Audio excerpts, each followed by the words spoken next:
Yes, students, welcome in our video classes. As you know, we are discussing on endocrine system disorder. In last class, we are discussing about hyperthyroidism, and today we are discussing on hypothyroidism.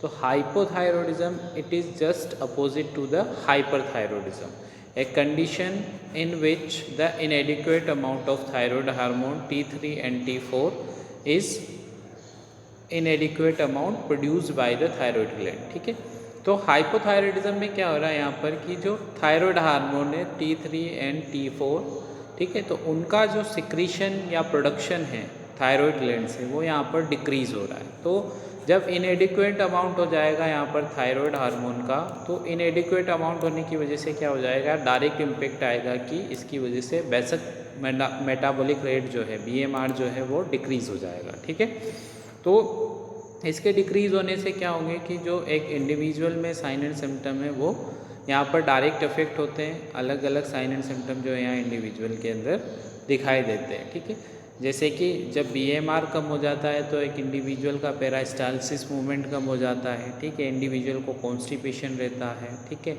Cardiac impact की अपन बात करें तो उसको bradycardia हो सकता है, hypotension हो सकता है। तो ये सारे साइन एंड सिम्टम जो है वो हो सकते हैं। तो अलग अलग एज ग्रुप के अकॉर्डिंग अलग अलग हो सकते हैं और it occur in different age group. ये अलग अलग एज ग्रुप में हो सकता है। जैसे कंजेनाइटल है तो वो चिल्ड्रंस में होगा। ठीक है, एडल्ट में अपन बात करें तो वो फीमेल में ज़्यादा कॉमन है। ठीक है, तो इस तरह से डिफरेंट एटियोलॉजी के अकॉर्डिंग डिफरेंट हो सकता है। It is more common in the females. ठीक है, तो फीमेल्स में जो है ज़्यादा कॉमन है। अगर फीमेल्स में हम बात करें तो यहाँ ब्रैकेट में आपको लिखना है 18 to 35 ईयर ऑफ एज। ठीक है, ये ब्रैकेट में आएगा। तो यहाँ पर एज जो है फीमेल की 18 to 35 एज में ये ज़्यादा कॉमन है compare to the other age group in females. ठीक है, फीमेल्स में जो रेशो की अगर हम बात करें तो अलग अलग कंट्रीज़ में अलग अलग है और इंडिया में जो है इसका रेशो 2:1 माना जाता है। यानी कि अगर हम बात करें कि मेल को जो है 1 को हो रहा है तो फीमेल को 2 को होगा। ठीक है, इसका रेशो जो है 2:1 माना जाता है पॉपुलेशन में। इंडियन जो इसका एपिडेमोलॉजिकल अकरेंस है उसके अकॉर्डिंग। नेक्स्ट हम इटियोलॉजी के हिसाब से इसको समझें तो जो हाइपरथायरॉयडिज्म है वो 3 टाइप के हो सकते हैं। फर्स्ट जो सबसे कॉमन है प्राइमरी हाइपोथायरॉयडिज्म। तो प्राइमरी हाइपोथायरॉयडिज्म में क्या हो रहा है कि यहाँ पर directly related to thyroid gland, ये जो है डायरेक्टली किससे रिलेटेड है, थायराइड ग्लैंड से रिलेटेड है। डायरेक्टली थायराइड ग्लैंड से रिलेटेड होने का मतलब है कि यहाँ पर जो भी प्रॉब्लम हो रही है वो प्रॉब्लम कहाँ पर हो गई, थायराइड ग्लैंड में प्रॉब्लम होगी। ठीक है, इसलिए इसको हम प्राइमरी हाइपोथायरॉयडिज्म कह रहे हैं। अब इसके होने के कारण कई सारे इसके कोज हो सकते हैं। पहला इसका मोस्ट कॉमन कोज है ऑटो इम्यून डिजीज़। ठीक है, जिसे हैजीमोटो थायरोडाइटिस कहते हैं। ठीक है, तो यहाँ पर ऑटो इम्यून सिस्टम यानी कि एंटीबॉडीज़ बनेगी जो कि थायराइड ग्लैंड के जो सेल्स हैं उनको डिस्ट्रॉय करेगी। और जब थायराइड ग्लैंड के सेल्स डिस्ट्रॉयड होने लगेंगी, फॉलिकुलर सेल डिस्ट्रॉय होने लगेगी, तो वहाँ से T3 एंड T4 का एडिक्वेट सिक्रीशन नहीं हो पाएगा, थायराइड हार्मोन की डेफिशिएंसी होगी और हाइपोथायरॉयडिज्म की कंडीशन बनेगी। ठीक है, तो ये ऑटो इम्यून कोज है, यानी कि हमारे अंदर इस तरह की एंटीबॉडी प्रोड्यूस होती है जो कि हमारी थायराइड ग्लैंड पे जाकर के अटैक करती है और उसकी वजह से थायराइड सेल वहाँ पर डिस्ट्रॉय होने लगती है। ठीक है, सेकंड आ जाता है use of radio active iodine. ठीक है, तो रेडियो एक्टिव आयोडीन का अगर कोई यूज़ कर रहा है तो उसकी वजह से हो सकता है डिस्ट्रक्शन, सप्रेशन और removal of all or some of the thyroid tissue by thyroidectomy. ठीक है, तो अगर किसी को थायराइडेक्टोमी करना पड़ रहा है, जैसे थायराइडाइटिस की कंडीशन है, इन्फ्लामेशन हो गया है थायराइड ग्लैंड का, तो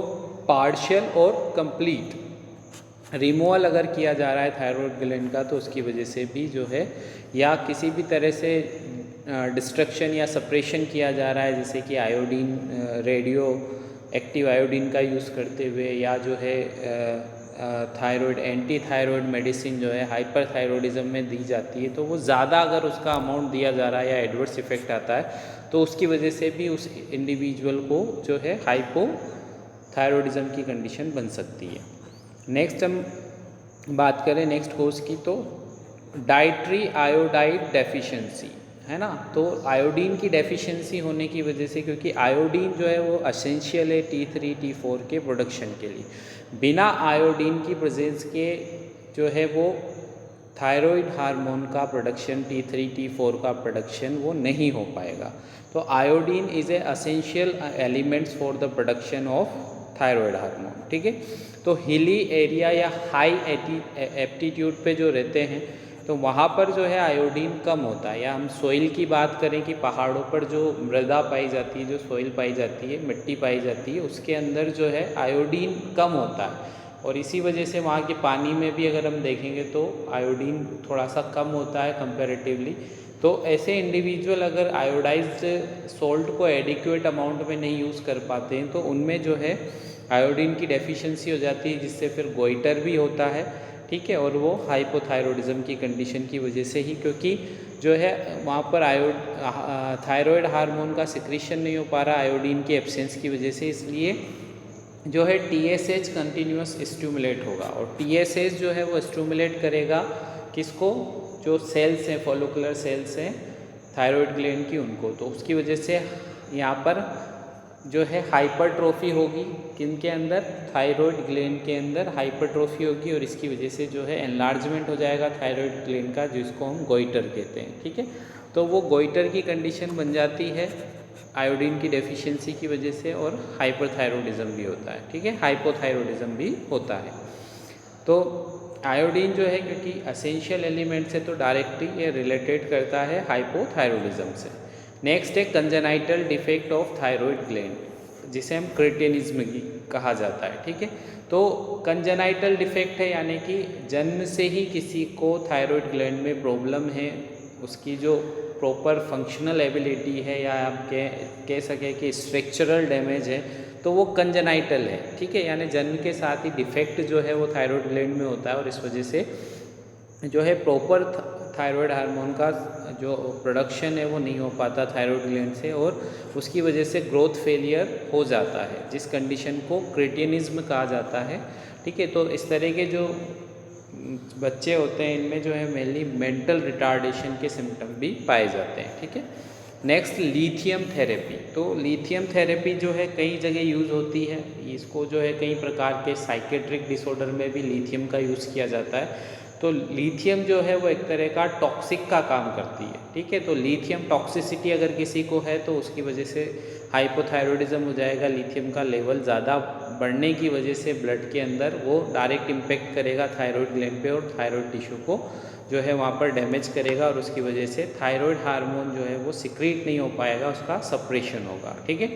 over treatment with the anti thyroid drug, ठीक है। तो ये हाइपरथायरॉयडिज्म की कंडीशन में अगर किसी को एंटी थायराइड ड्रग दी जा रही है बट उसका ओवर ट्रीटमेंट हो रहा है, ठीक है, यानी कि उसकी प्रॉपर स्क्रीनिंग नहीं हो रही है, टेस्ट नहीं करवा रहा है अपना, एक कोई पेशेंट जिसको एक हाई डोज दिया जा रहा था स्टार्टिंग में क्योंकि उसका थायराइड लेवल बहुत बड़ा हुआ था, बट वो बिना किसी डॉक्टर एडवाइस के उसको कंटिन्यू रखता है, जो उसका डोज है उसको धीरे धीरे कम करना होता है, बट कोई इंडिविजुअल अगर धीरे धीरे उसको कम नहीं करता है, बताए हुए टाइम पे डॉक्टर से फॉलोअप नहीं लेता है, और वो अपना मेडिकेशन जो है वो कंटिन्यू रखता है, जैसे प्रोपाइल थायोयूरासिल PTU जो है इस मेडिसिन को, या मेथिमाजोल, ये दो मेडिसिन है जो कि थायराइड का सप्रेशन करती है, थायराइड का सिक्रीशन कम करती है, इसको हाइपरथायरॉयडिज्म में दिया जाता है। बट यहाँ पर क्या होगा, एडवर्स इफेक्ट हो रहा है, और फिर क्या करेगा वो हाइपोथायरॉयडिज्म कर देंगी ये दोनों ड्रग्स, अगर इनको ज़्यादा ले लिया जाएगा तो वो भी कोज हो सकता है प्राइमरी हाइपरथायरॉयडिज्म के, ठीक है। तो प्राइमरी हाइपोथायरॉयडिज्म के सब हमने डिस्कस कर लिए, क्या कोज है क्या कंडीशन है, क्योंकि वहाँ पर डायरेक्ट किससे रिलेटेड है, प्राइमरी हाइपोथायरॉयडिज्म डायरेक्टली किससे रिलेटेड है, थायराइड ग्लैंड से, यानी कि जो भी कंडीशन है वो डायरेक्ट इम्पेक्ट कहाँ जा रहा है, थायराइड ग्लैंड पे जा रहा है।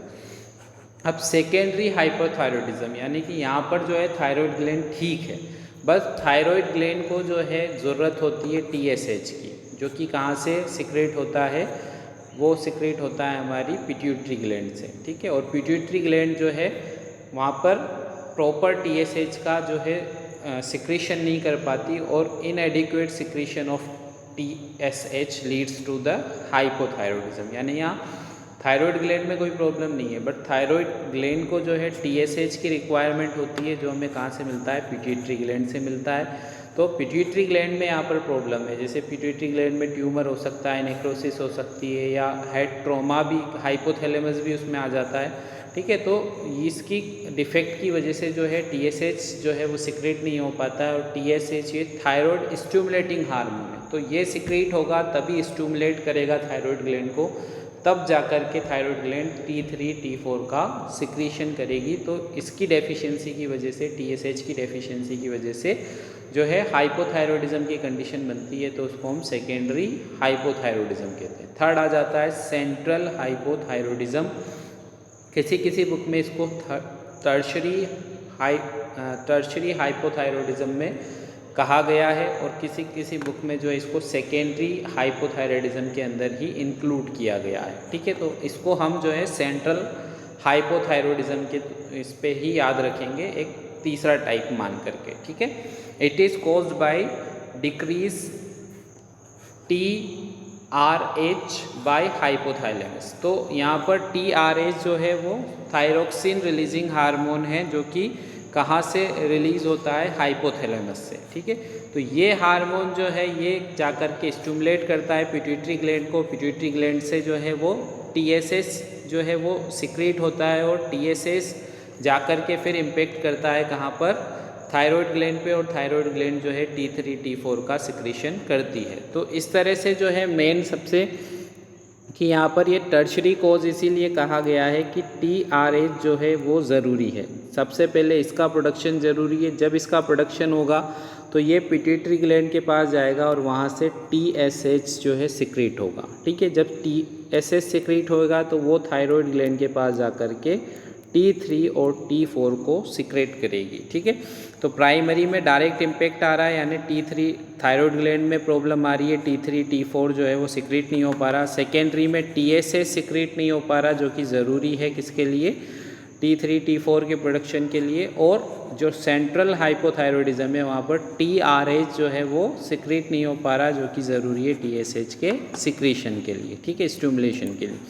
तो ये इस तरह से तीन टाइप जो हैं वो तीन कॉमन टाइप है, या हम कह सकते हैं कि अलग अलग कोज के हिसाब से हम टाइप को समझ रहे हैं यहाँ पर हाइपोथायरॉयडिज्म के। नेक्स्ट हम पैथोफिजियोलॉजी डिस्कस कर लेते हैं कि due to various etiological factor and condition, जो हमने तीनों की कंडीशन पढ़ी है, चाहे वो प्राइमरी हो, सेकेंडरी हो, चाहे सेंट्रल हाइपोथायरॉयडिज्म हो, तो अलग अलग उनके इटियोलॉजिकल फैक्टर्स हैं, अलग अलग कंडीशंस हैं जिनकी वजह से ऐसा हो रहा है, ठीक है।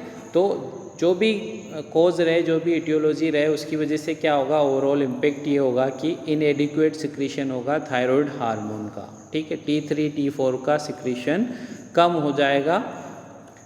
जब T3 T4 का सिक्रीशन कम होगा तो उसकी वजह से डिक्रीज बेसल मेटाबॉलिक रेट, यानी BMR जो है वो डिक्रीज हो जाएगी, जिसकी वजह से reducing oxygen consumption, decrease oxidation of nutrient for the energy and producing less body heat, ठीक है। तो यहाँ पर जो है कि जब BMR कम हो जाएगा तो BMR जो है ज़रूरी है, बेसल मेटाबॉलिक रेट हमारे बॉडी के एडिक्वेट टेम्परेचर को बढ़ाने के लिए, बनाने रखने के लिए, और जो सफिशिएंट न्यूट्रिएंट्स हैं उनका प्रॉपर एनर्जी सप्लाई के लिए। तो यहाँ पर हीट लॉस होगी, यानी कि एक इंडिविजुअल जो है वो कोल्ड इनटॉलरेंस हो जाएगा, यानी कि ऐसे इंडिविजुअल को कोल्ड जो है वो बिल्कुल भी टॉलरेट नहीं होगी।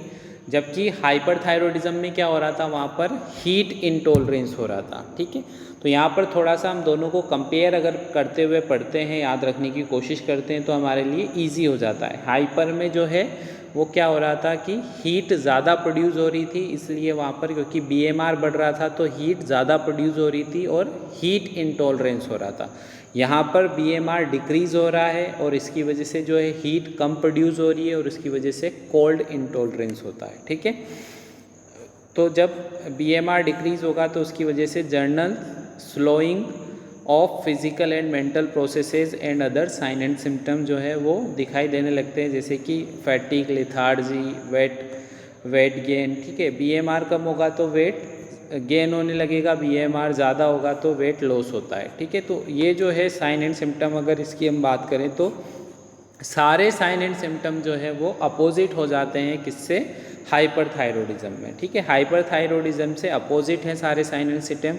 हाइपोथायरॉयडिज्म में फैटिग एंड लिथार्जी होता है। हाइपर में अगर हम बात करें तो वहाँ पर थोड़ी ओवर एक्टिविटी देखने को मिलती है।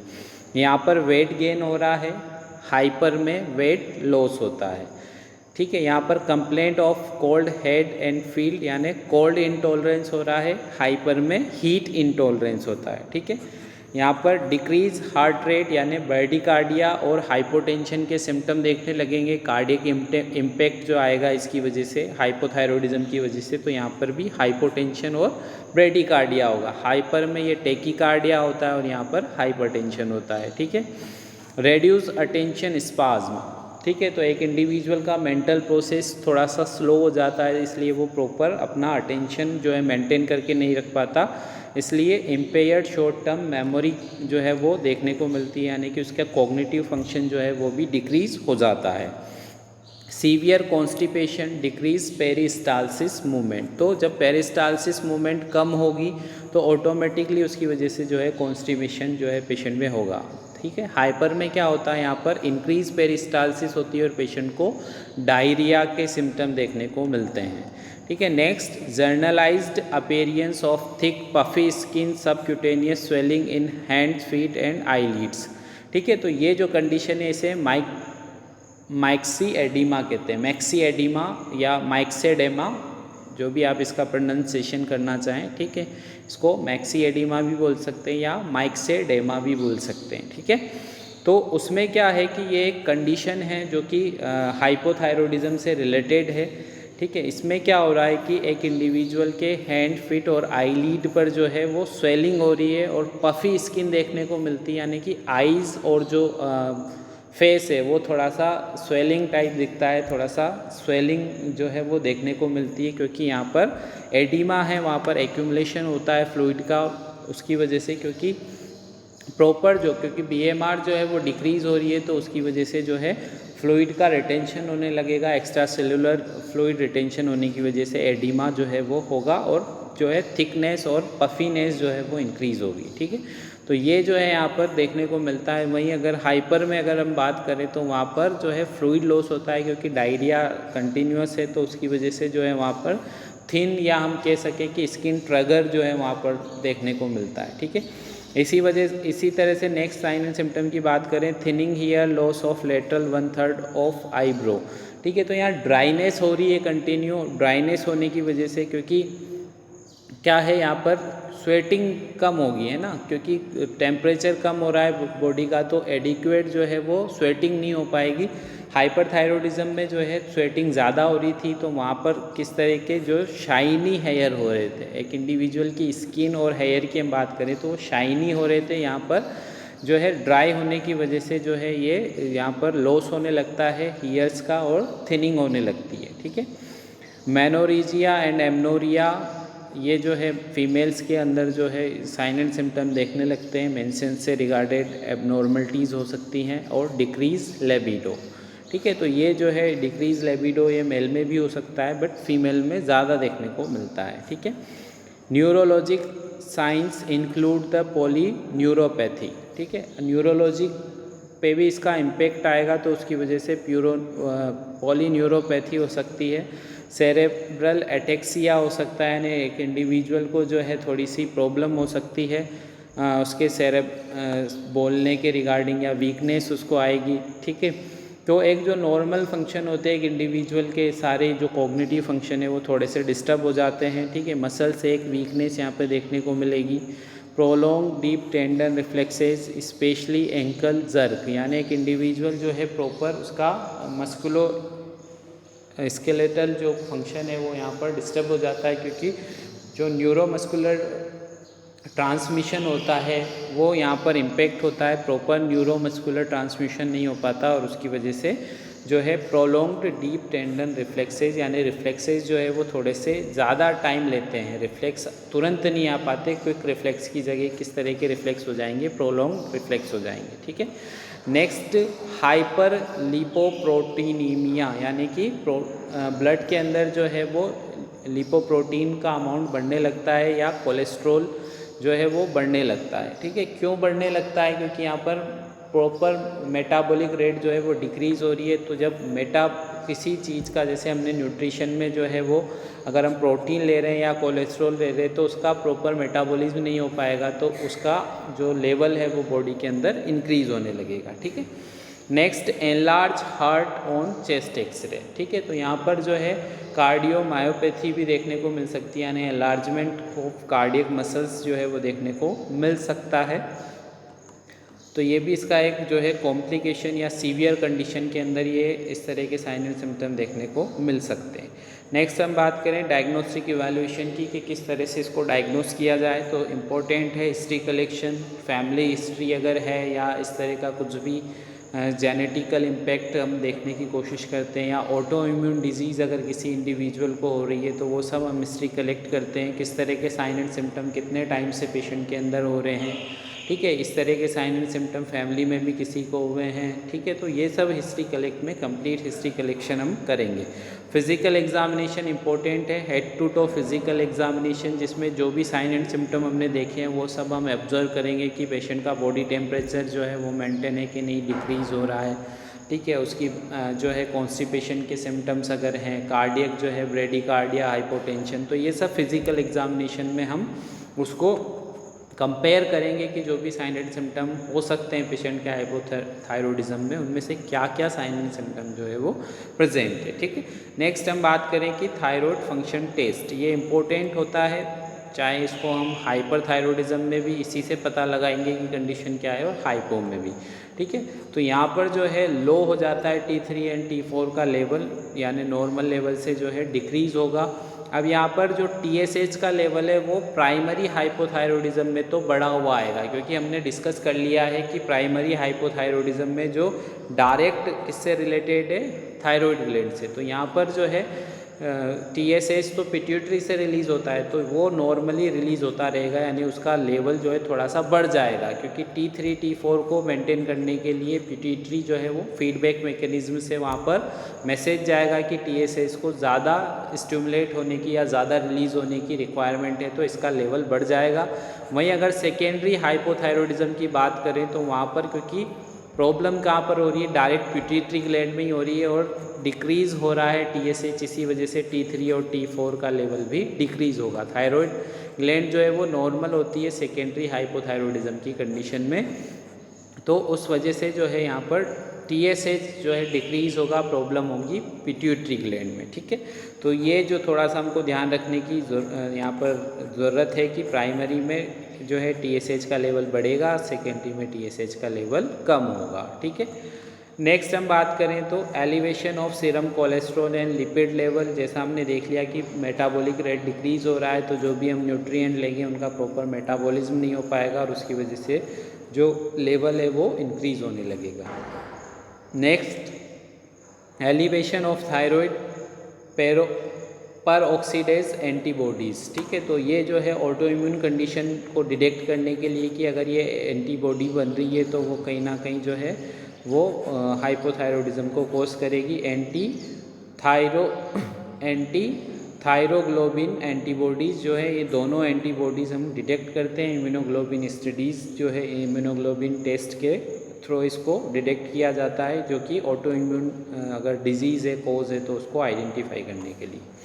नेक्स्ट है थायराइड स्कैन। इस थायराइड स्कैन जो है वो किस तरह से एनलार्जमेंट हो रहा है थायराइड ग्लैंड का, किस तरह से फॉलिकुलर सेल्स में हाइपरट्रोफी, हाइपरप्लेसिया हो रहा है ना, तो वो देखने के लिए जो है यहाँ पर थायराइड स्कैन किया जाता है। नेक्स्ट, इलेक्ट्रोकार्डियोग्राम या ECG जो है, तो साइनस ब्रेडिकार्डिया है तो उसको पता करने के लिए, और QRS कॉम्प्लेक्स जो है, ये सब फ्लैट और इन्वर्टेड T वेव जो है ये इंडिकेट करते हैं कि एक इंडिविजुअल को जो है कहीं ना कहीं रिस्क ना हो, कार्डियक से रिलेटेड कोई प्रॉब्लम होगी तो सबसे पहले ECG में उसको आइडेंटिफाई करके कोई भी कॉम्प्लिकेशन है तो उसको प्रिवेंट करने के लिए अर्ली डिटेक्शन के तौर पर ECG करवाया जाता है। ठीक है, अगर ज़्यादा रिक्वायरमेंट है, जैसे कि अगर कार्डियक एनलार्जमेंट हो रहा है, एक्सरे में हमको पता चल रहा है, तो आगे जो और स्टडीज़ होती हैं, ठीक है, जैसे कि इको डॉपलर करवाया जा सकता है। ठीक है, तो उससे ज़्यादा हमको पता चलता है कि किस तरह से कार्डियक के अंदर इम्पैक्ट आ रहा है, कार्डियक के अंदर ब्लड फ्लो किस तरह है, कार्डियक फंक्शनिंग किस तरह की है, वो सब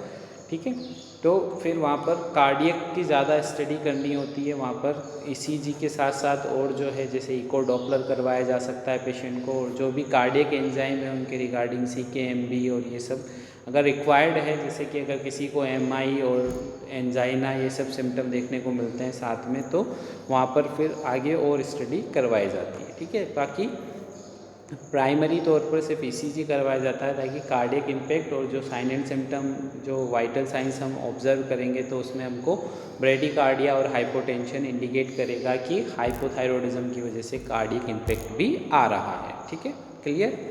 नेक्स्ट मैनेजमेंट की हम बात करें तो यहाँ पर नॉन फार्माकोलॉजिकल मैनेजमेंट सबसे पहले दिया जाएगा, जिसमें कि provide low calorie, low cholesterol and low saturated fat diet, क्योंकि DMR डिक्रीज़ है, पेरिस्टालसिस मूवमेंट डिक्रीज़ है, इस वजह से सब जब तक नॉर्मल नहीं हो जाता हम जो थोड़ा सा लो कैलोरी और low cholesterol, low saturated fat diet patient को प्रिस्क्राइब करेंगे।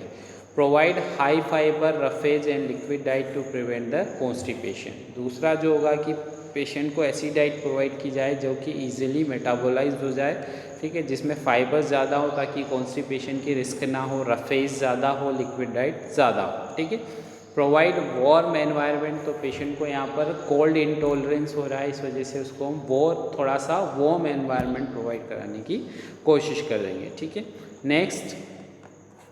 अब नेक्स्ट जो आ जाता है फार्माकोलॉजिकल मैनेजमेंट, तो वो सीवियरिटी पे भी मैनेजमेंट डिपेंड करता है कि depend on severity of symptom, जैसे जो भी सिम्टम्स हैं, कितने सीवियर सिम्टम्स है उसके अकॉर्डिंग, जैसे कार्डियक अगर ज़्यादा है, हाइपोटेंशन बहुत सीवियर हाइपोटेंशन है या जो है ब्रेडिकार्डिया है, तो उन सब की अकॉर्डिंग जो कंडीशन है पेशेंट की, या अगर सीवियर हाइपोथायरॉयडिज्म में मैक्सी एडिमा कोमा भी हो सकता है, यानी पेशेंट को हाइपोटेंशन की वजह से जो है कोमा में भी पेशेंट जा सकता है, तो उसका उस तरह से मैनेजमेंट करना ज़रूरी होता है, डिपेंड करता है साइन एंड सिम्टम किस तरह के हैं। ठीक है, क्रिटिकल केयर की जो रिक्वायरमेंट है वो भी पेशेंट को हो सकती है सीवियर हाइपोथायरॉयडिज्म की कंडीशन में।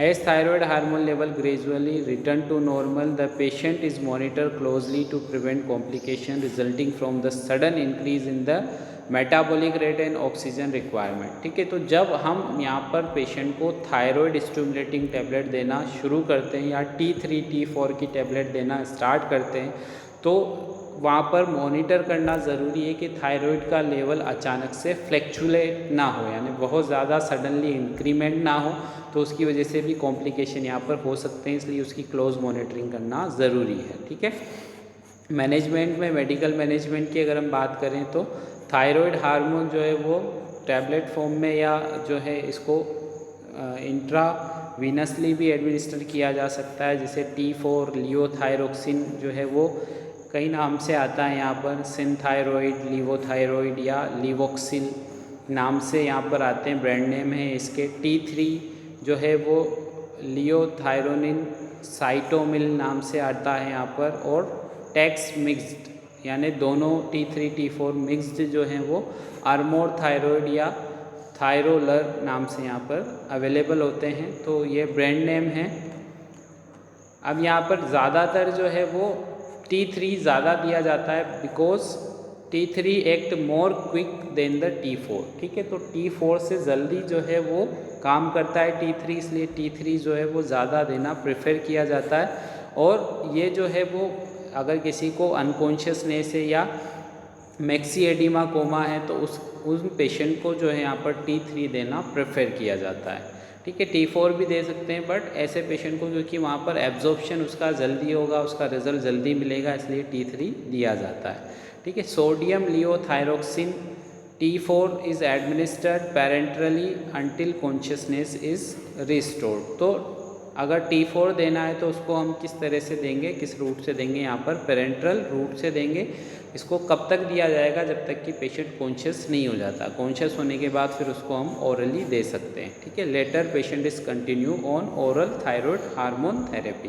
तो पेशेंट जैसे कॉन्शियस हो जाता है तो फिर उसको पेरेंट्रल एडमिनिस्टर करने की ज़रूरत नहीं होती, फिर हम उसको ओरली दे सकते हैं। ठीक है, next monitor to the anticipate treatment effect. ठीक है, एंटीसिपेट ट्रीटमेंट इफ़ेक्ट यानी कि जो उसके एक तरह से कह सकते हैं एडवर्स इफ़ेक्ट जो है अगर वो हो रहे हैं तो उनको देखना है हमको। जैसे इनको मॉनिटर करना पड़ेगा। डायूरेसिस, डिक्रीज पफिनेस और इम्प्रूव्ड रिफ्लेक्सेस, मसल स्टोन। तो जो जो भी साइन एंड सिम्टम में एबनॉर्मलिटी थी वो धीरे धीरे रिकवर होने लगेगी। जैसे स्वेलिंग जो थी, फेस पफिनेस जो थी वो यहाँ पर डिक्रीज़ होगी, डायूरेसिस की कंडीशन देखने को मिलेगी, ठीक है।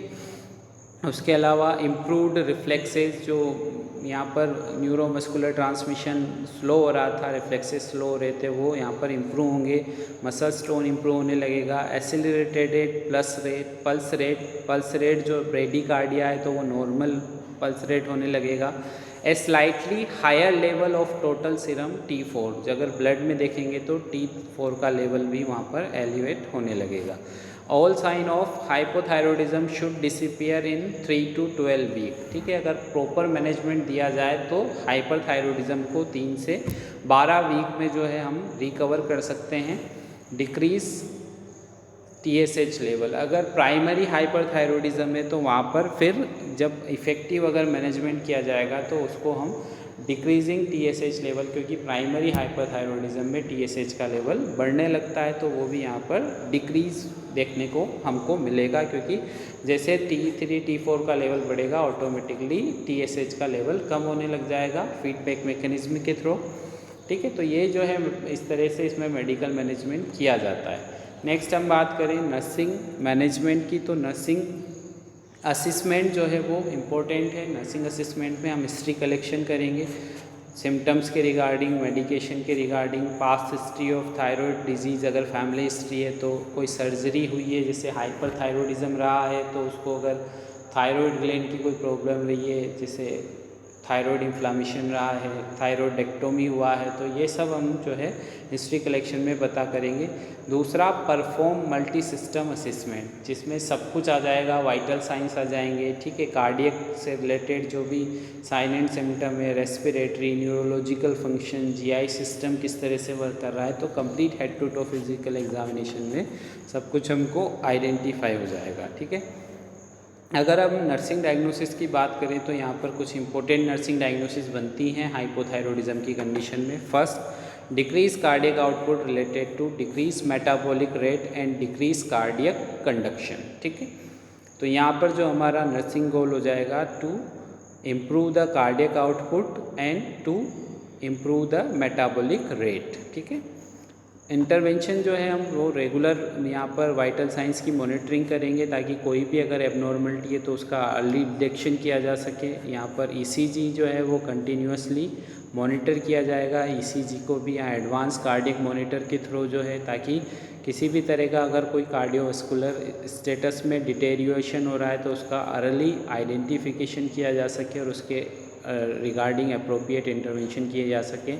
Prevent chilling to avoid strain on the heart, ठीक है। यहाँ पर पेशेंट को जो है वो थोड़ा सा कोल्ड, क्योंकि इंटॉलरेंस है तो पेशेंट को थोड़ा सा वार्म एनवायरनमेंट में रखना है, और चिलिंग को जो है वो थोड़ा सा हमको प्रिवेंट करना है, जिससे कि किसी भी तरह का कार्डियक स्ट्रेन ना हो, ठीक है। नेक्स्ट अगर हम बात करें, प्रोवाइड जो हीट, बॉडी की हीट मेंटेन करने के लिए और यहाँ पर चिलिंग को प्रिवेंट करने के लिए हम जो पेशेंट को बेड सॉक्स प्रोवाइड करा सकते हैं, बेड जैकेट प्रोवाइड करवा सकते हैं, या वार्म एनवायरनमेंट जो है वो प्रोवाइड करा सकते हैं, ठीक है। Next, avoid rapid rewarming technique. अब यहाँ पर पेशेंट को गर्म एनवायरनमेंट रखना है, इसका मतलब ये नहीं है कि उसको रैपिड रीवार्म नहीं करना है, यानी तुरंत गर्म नहीं करना है। स्लोली जो है हमको हीट या टेम्परेचर जो है वो थोड़ा सा मेंटेन करके चलना है। बस ऐसा ना हो कि पेशेंट को बहुत ज़्यादा गर्मी भी हमको प्रोवाइड नहीं करानी है, जैसे कि यहाँ पर वार्म IV फ्लूइड पेशेंट को नहीं देने हैं। हाइपोथर्मिया, ब्लैंकेट जो होता है बिल्कुल कवर कर दिया जाए पेशेंट को, 3-4 ब्लैंकेट डाल दिए जाए, तो वो सब हमको नहीं करना है। ऐसा करने की वजह से भी क्या होगा कि ऑक्सीजन का कंजप्शन जो है वो इंक्रीज़ होगा और पेशेंट को जो है प्रॉब्लम हो सकती है। पेरिफेरल वैसोडाइलेशन हो सकता है, जिससे कि कार्डियक फेलियर की कंडीशन भी बन सकती है। तो जो यहाँ पर रैपिड रीवार्मिंग टेक्निक है वो हमको अवॉइड करना है। बस पेशेंट को नॉर्मल टेम्परेचर पे रखने की कोशिश करनी है विदाउट जो है रैपिड वार्मिंग टेक्निक, ठीक है। जैसे हम पेशेंट को जस्ट जो है अगर वहाँ पर किसी भी तरह का कूलिंग कुछ चल रहा है, फ़ैन एसी, तो उसको बंद कर सकते हैं। पेशेंट को जस्ट सिंपल ब्लैंकेट प्रोवाइड करा सकते हैं, ठीक है। इस तरह से पेशेंट को जो है हम कवर करके रखेंगे उसको, बॉडी को, तो वैसे ही वो वार्म रहेगा। उसको एक्स्ट्रा जो है किसी भी तरह का हीट या इस तरह का प्रोवाइड कराने की, आईवी फ्लूइड या वार्म ड्रिंक, ये सब हम उसको प्रोवाइड कराने की ज़रूरत नहीं है, ठीक है। Next, carefully administer fluid. Fluid की अगर रिक्वायरमेंट है तो उसको केयरफुली जो है वो एडमिनिस्टर किया जा सकता है।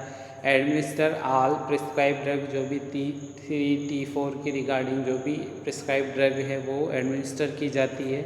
Monitor the effect of sedative, opioids and anesthetic closely because patient is more sensitive to these agents, ठीक है। तो अब यहाँ पर पेशेंट को जब हाइपरथायरॉयडिज्म की कंडीशन है और उसका ट्रीटमेंट चल रहा है, तो उस कंडीशन में जो है पेशेंट थोड़ा सा सेंसिटिव हो जाता है। तो अगर उसको दूसरी कोई मेडिसिन चल रही है तो उसको केयरफुली एडमिनिस्टर करने की ज़रूरत है, या हम कहें कि उनके एडवर्स इफ़ेक्ट हमको मॉनिटर करने की वहाँ पर ज़रूरत होती है, ठीक है। थायराइड रिप्लेसमेंट के बाद जो है वो क्या होगा कि जो जैसे डिजॉक्सिन है तो उसका इफ़ेक्ट थोड़ा सा इंक्रीज़ हो जाता है, इसलिए पल्स रेट हमको कंटिन्यूस मॉनिटर करनी है। एंटीकोआगुलेंट जो है उनका भी जो एक्शन है वो थोड़ा सा बढ़ जाएगा, तो उस कंडीशन में ब्लीडिंग की रिस्क हो सकती है पेशेंट को, तो ब्लीडिंग के साइन जो है हमको ऑब्ज़र्व करने हैं। या अगर फिजिशियन प्रिस्क्राइब करता है तो इनके डोज अगर पेशेंट ले रहा है इनको, तो कुछ टाइम के लिए इनको हम बंद भी कर सकते हैं, इनके डोज को स्किप भी किया जा सकता है, ठीक है। Be alert for the sign and symptom of myocardial infection and cardiac failure. तो ये भी जो है यहाँ पर देखने को मिल सकता है, क्योंकि यहाँ पर कार्डियक एनलार्जमेंट हो रहा है पेशेंट के अंदर, ठीक है। या फिर हम बात करें कि कंटिन्यूसली ब्रेडिकार्डिया, हाइपोटेंशन देखने को मिल रहा है, तो उन सब की वजह से जो है यहाँ पर मायोकार्डियल इन्फेक्शन या कार्डियक फेलियर की कंडीशन बन सकती है, ठीक है। तो इसलिए जो है क्लोजली मॉनिटर करने की ज़रूरत है। Next, monitor arterial blood gas level and assist the cardiopulmonary functions, ठीक है। तो नॉर्मली एबीजी एनालिसिस भी किया जाता है ताकि पता चल सके कि किस तरह से जो है नॉर्मल वैल्यूज़ आ रही हैं, ठीक है। ब्लड का पीएच कितना है, ऑक्सीजन सेचुरेशन कितना है, ऑक्सीजन का, कार्बन डाइऑक्साइड का कंसंट्रेशन कितना है ब्लड में, तो उसके लिए एबीजी एनालिसिस किया जाता है। अगर कोई भी एसिडोसिस की कंडीशन बन रही है, चाहे वो रेस्पिरेटरी एसिडोसिस हो, मेटाबॉलिक एसिडोसिस हो या एल्क्लोसिस हो, ठीक है, तो उसको डिटरमाइन करने के लिए, उसका जल्दी पता लगाने के लिए एबीजी एनालिसिस यहाँ पर किया जाता है, ठीक है। तो ये सारे जो हैं वो इंटरवेंशन किए जाते हैं ताकि यहाँ पर एक इंडिविजुअल का जो है कार्डियक आउटपुट जो है वो मेंटेन किया जा सके, जो डिक्रीज़ हो रखा है कार्डियक आउटपुट वो नॉर्मल किया जा सके और मेटाबॉलिक रेट को भी इम्प्रूव किया जा सके, ठीक है। सेकंड नर्सिंग डायग्नोसिस आ जाती है constipation related to decrease bowel mobility caused by hypofunction of thyroid gland, ठीक है। तो कॉन्स्टिपेशन होता है क्योंकि पेरिस्टालसिस मूवमेंट जो है वो डिक्रीज़ हो जाती है उसकी वजह से, तो यहाँ पर नर्सिंग गोल हो जाएगा to promote the normal bowel function. Nursing intervention की बात करें तो हम encourage increase intake of fluid, यानी ज़्यादा फ्लूइड देंगे तो उसकी वजह से जो है कॉन्स्टिपेशन की रिस्क कम होगी। हाई फाइबर डाइट देंगे, हाई रफेज डाइट देंगे तो पेशेंट को जो है एडिक्वेट जो है लिक्विड मिलेगा, उसकी वजह से जो एडिक्वेट सॉफ्टनिंग होगी, स्टूल्स की हार्डनेस जो है वो नहीं हो पाएगी और इसकी वजह से पेरिस्टालसिस जो मूवमेंट है वो भी इंक्रीज़ होगी, ठीक है। Recommend food high in the fibre roughage diet जो है पेशेंट को दी जाएगी, ठीक है। Recommend patient monitor bowel function by the recording frequency and consistency of stool, ठीक है। तो पेशेंट को जो है रेगुलरली मॉनिटर करना है कि उसको कभी भी कॉन्स्टिपेशन हो सकता है, तो उसके लिए वो अलर्ट रहे। अगर इस तरह से उसको लगता है उसके बाउल ब्लैडर फंक्शन चेंज हो रहे हैं तो उसके लिए वो तुरंत रिपोर्ट करें और उसके रिगार्डिंग अप्रोप्रिएट एक्शन लिए जाएं, ठीक है। Encourage increase mobility with in the patient exercise tolerance, तो एक रेगुलर एक्सरसाइज करना, ROM एक्सरसाइज, ये सब हेल्पफुल होती है पेरिस्टालसिस मूवमेंट को बढ़ाने के लिए। तो पेशेंट को जो है रेगुलर एक्सरसाइज करवाए जाएँ ताकि पेरिस्टालसिस मूवमेंट जो है वो कंटिन्यू इंक्रीज़ होती रहे, ठीक है। इसके अलावा पेशेंट को जो भी प्रिस्क्राइब्ड जो है स्टूल सॉफ्टनर्स जो हैं, ठीक है। जो भी प्रिस्क्राइब किए जाते हैं स्टूल सॉफ्टनर वो यहाँ पर एडमिनिस्टर किए जाते हैं ड्यूरिंग द स्लीपिंग टाइम, यानी कि रात के समय जो है वो हम एडमिनिस्टर कर सकते हैं। जैसे क्रेमाफिन होता है, लिक्विड क्रेमाफिन होता है, ठीक है। तो ये जो कुछ प्रिस्क्राइब्ड मेडिसिन होती है जो कि कहीं ना कहीं कॉन्स्टिपेशन के रिस्क को मिनिमाइज़ करती है, या कई तरह के आयुर्वेदिक सप्लीमेंट भी होते हैं, ठीक है। तो वो भी जो है प्रिस्क्राइब किए जाते हैं कई बार, ताकि पेशेंट को जो है वो इस ईज़िली जो है वहाँ पर स्टूल पास हो जाए और कॉन्स्टिपेशन की प्रॉब्लम ना हो, ठीक है। नेक्स्ट जो है नर्सिंग डायग्नोसिस, यहाँ पर activity intolerance related to reduce metabolic rate, activity intolerance related to reduce metabolic rate, ठीक है। यहाँ पर गोल हो जाएगा exercise tolerance and participation in activity will increases, ठीक है। तो यहाँ पर हमको जो है क्या करना है, एक्टिविटी टॉलरेंस, इंटॉलरेंस है तो क्या करना है, एक्टिविटी टॉलरेंस हमको इम्प्रूव करनी है, ठीक है। इंटरवेंशन हम क्या कर सकते हैं, teach the patient to space activity to promote rest and exercise as tolerated तो इसको क्यों हम पेशेंट को ऐसा टीच करेंगे एक्टिविटी के regarding, to promote the activity without over stressing the patient, यानी पेशेंट को एडिक्वेट एक्सरसाइज करना भी ज़रूरी है और एडिक्वेट रेस्ट करना भी ज़रूरी है। उनके बीच बैलेंस बनाकर किस तरह से रखा जाए वो पेशेंट को यहाँ पर टीच किया जाता है, ताकि पेशेंट जो है धीरे धीरे अपनी एक्टिविटी को इम्प्रूव कर सके। Teach patient to keep a record of physical activity noting duration, intensity and the level of fatigue, ठीक है। तो यहाँ पर हम पेशेंट को जो है एक रिकॉर्ड मेंटेन करने की भी एडवाइस कर सकते हैं, या हम भी जो है उसको ऑब्जर्व कर सकते हैं कि पेशेंट का एक्टिविटी लेवल किस तरह का है, ठीक है। It also promote patient participation in care and the promote independence, ठीक है। Next, gradually increase level of activity as tolerated, तो यहाँ पर धीरे धीरे हमको पेशेंट को एक्टिविटी, ऐसा नहीं कि तुरंत से ज़्यादा उसको एक्सरसाइज करा दें, धीरे धीरे हमको उसकी ग्रेजुअली वहाँ पर कैपेसिटी के अकॉर्डिंग जो है एक्टिविटी वो इंक्रीज़ करनी है, ताकि पेशेंट को जो है ईज़िली पेशेंट अपनी एक्टिविटी को इम्प्रूव कर सके, ठीक है। तो इस तरह से हम जो है और पेशेंट को यहाँ पर हम रेगुलर ROM एक्सरसाइज करा सकते हैं, वो भी उसकी एक्टिविटी को इम्प्रूव करने के लिए हेल्पफुल होती है, ठीक है। ये भी हमारा एक इम्पोर्टेंट नर्सिंग इंटरवेंशन यहाँ पर हो सकता है, ठीक है। उसके अलावा पेशेंट को मोटिवेशनल स्टोरीज़ के थ्रू जो है वो इनक्रेज कर सकते हैं थोड़ा सा, ताकि पेशेंट ज़्यादा एक्टिवली पार्टिसिपेट करे, ठीक है। नेक्स्ट नर्सिंग डायग्नोसिस जो है यहाँ पर deficient knowledge related to self care need for thyroid hormone replacement therapy, ठीक है। डेफिशिएट नॉलेज हो सकती है, पेशेंट को लो एजुकेशन स्टेटस की वजह से ऐसा हो सकता है, ठीक है। तो पेशेंट को यहाँ पर जो गोल होगा कि हमारा जो पेशेंट का नॉलेज लेवल है वो थोड़ा सा हमको इम्प्रूव करना है, ठीक है। Patient will demonstrate knowledge appropriate for self care in the thyroid replacement therapy, तो पेशेंट को जो इतना कैपेबल बनाना है कि वो खुद अपने ट्रीटमेंट के रिगार्डिंग जो है सब चीज़ें समझ सकें।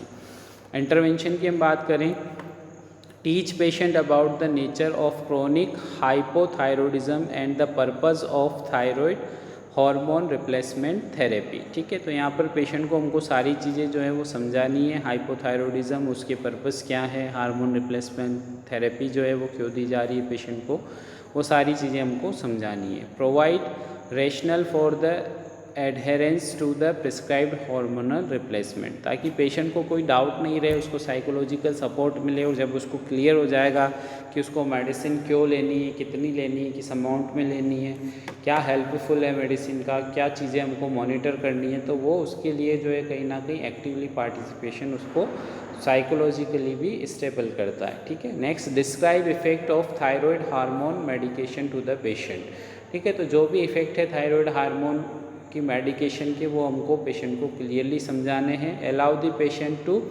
Appreciate benefit of the therapy from the stand point of the her current physical complaint, तो पेशेंट को जो है धीरे धीरे वो खुद समझने लगेगा कि किस तरह से जो है ये मेडिकेशन थेरेपी काम कर रही है, किस तरह से उसके अंदर इम्प्रूवमेंट आएगा।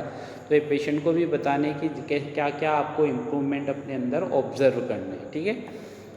Next, describe sign and symptom of underdose and overdose of medication. तो ये एक बहुत इंपॉर्टेंट पॉइंट होता है। कई बार जो है पेशेंट को जो डोज दिया जा रहा है हो सकता है उसको वो कम लगे, कई बार उसको वो ज़्यादा लगे, क्योंकि जैसे ही पेशेंट को मेडिकेशन देना स्टार्ट होती है वैसे ही T3 T4 जो है वो उसका लेवल वहाँ पर बढ़ने लगता है और उसकी वजह से उसका इम्पैक्ट आने लगता है। ठीक है, तो इसको रेगुलर मॉनिटर करना ज़रूरी है कि पेशेंट जो है वो अंडरडोज जा रहा है या ओवरडोज जा रहा है। ठीक है, अगर अंडरडोज आएगा तो फैटिक, स्लो पल्स, कॉन्स्टिपेशन, ये साइन एंड सिम्टम उसको जो देखने को मिलेंगे। और ओवरडोज अगर होगा तो increase pulse, palpitation, sweating, difficult sleeping, है ना, ये सारे जो है साइन एंड सिम्टम उसको देखने को मिलेंगे। ठीक है, तो पेशेंट को ये बताना है कि अपने इन साइन एंड सिम्टम की हेल्प से जो है वो पता लगाए कि उसका डोज जो है ज़्यादा हो रहा है या कम हो रहा है। ठीक है, और जो भी कंसल्टेंट डॉक्टर है उनको आकर के वो रिपोर्ट करे अगर उसको अंडर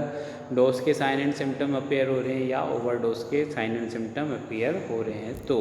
ठीक है, तो ये जो है यहाँ इस तरह से 4 इम्पोर्टेंट नर्सिंग डायग्नोसिस हम डिस्कस कर चुके हैं। नेक्स्ट जो है हम बात करें तो पेशेंट को एजुकेशन क्या दे सकते हैं हम हाइपोथायरॉयडिज्म वाले पेशेंट को। तो यहाँ पर कुछ इंपॉर्टेंट इंस्ट्रक्शन देना ज़रूरी है।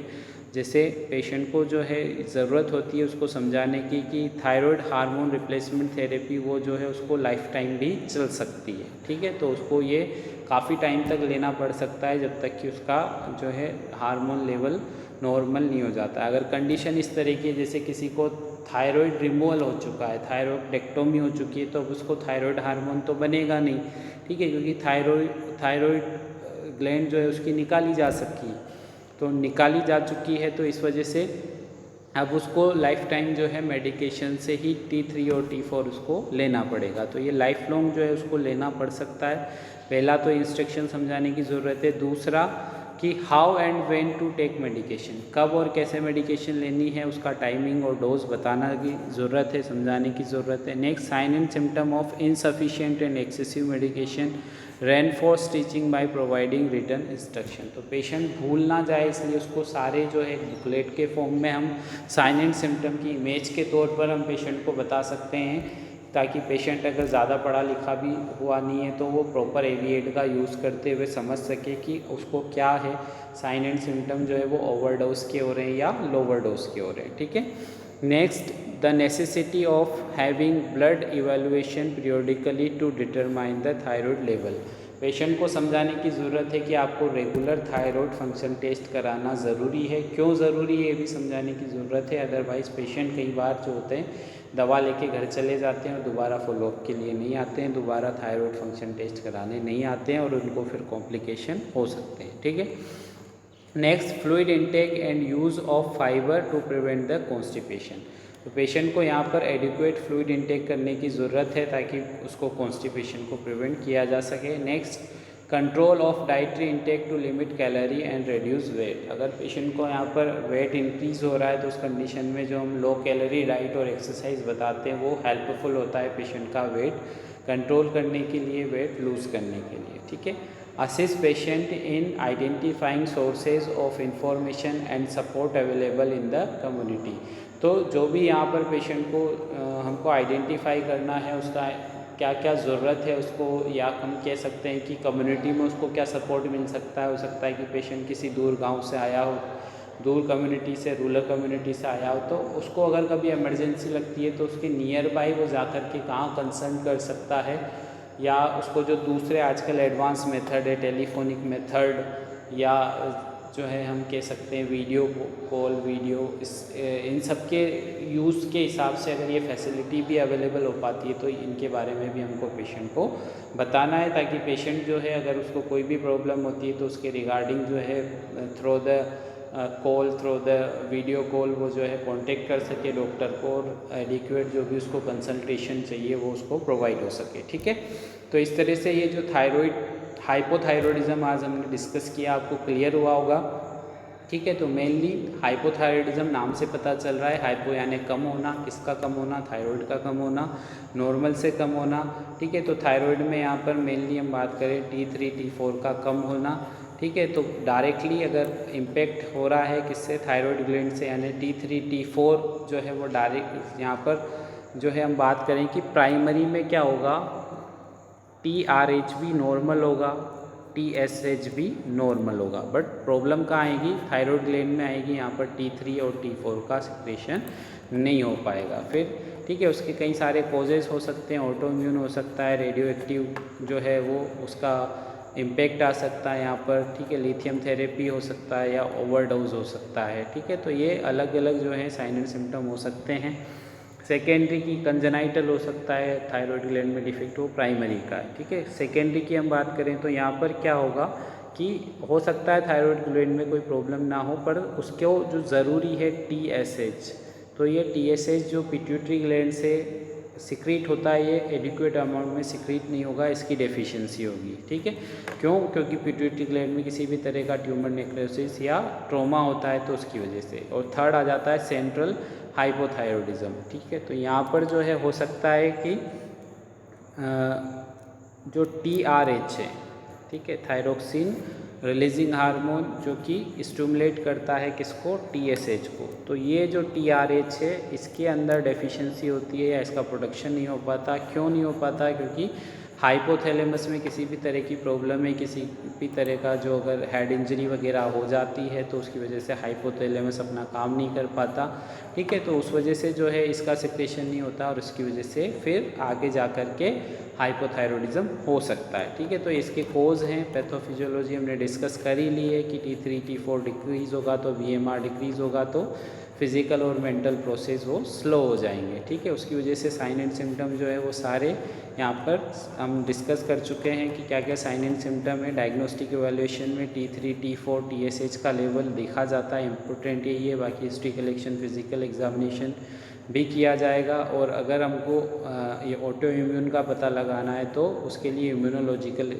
स्टडी में हमको एबनॉर्मल एंटीबॉडीज़ फाइंड आउट होगी, ठीक है। कार्डियक इम्पैक्ट है तो उसके लिए ECG और उसके रिगार्डिंग जो भी फर्दर इन्वेस्टिगेशन है वो करवाए जाते हैं। मैनेजमेंट में नॉन फार्माकोलॉजी में जो है पेशेंट को लो कैलोरी, लो कोलेस्ट्रॉल, सैचुरेटेड डाइट दी जाती है, हाई फाइबर और रफेज लिक्विड डाइट दी जाएगी कॉन्स्टिपेशन को प्रिवेंट करने के लिए, और वार्म एनवायरनमेंट। उसके अलावा जो T3 T4 की मेडिकेशन है वो दी जाती है। यहाँ पर अगर पेशेंट अनकॉन्शियस है तो उसको जो है नेजोगेस्ट्रिक ट्यूब फीडिंग से या हम पेरेंटल रूट से जो है वो T3 T4 देते हैं। T3 देना ज़्यादा प्रेफर किया जाता है T4 के कंपैरिजन में, क्योंकि उसका एक्शन थोड़ा सा रैपिड होता है, ठीक है, फास्ट एक्शन होता है, ठीक है। नर्सिंग मैनेजमेंट हम जो है nursing diagnosis, decrease cardiac output जो है वो इम्प्रूव करना है हमको, कार्डियक आउटपुट को। कॉन्स्टिपेशन की रिगार्डिंग डाइट्री यहाँ पर चेंजेस करने ज़रूरी हैं, इम्पोर्टेंट है। एक्टिविटी इंटॉलरेंस है तो पेशेंट को धीरे धीरे जो है एनकरेज करते हुए, एक्टिवली पार्टिसिपेट कराते हुए जो उसकी एक्टिविटी को हमको इंक्रीज़ करना है। और नॉलेज डेफिशिएंट है तो एक इफ़ेक्टिव हेल्थ टीचिंग जिसमें सफिशिएंट एविएड का यूज़ किया जाए तो उससे पेशेंट को जो है यहाँ पर एडिक्वेट नॉलेज प्रोवाइड की जा सकती है, ठीक है। तो इस तरह से आपको क्लास समझ में आई होगी। फिर भी अगर आपको कुछ डाउट है तो आप बिल्कुल मेरे से बिना हिचक जो है डाउट पूछ सकते हैं। Okay student, thanks for watching, thank you.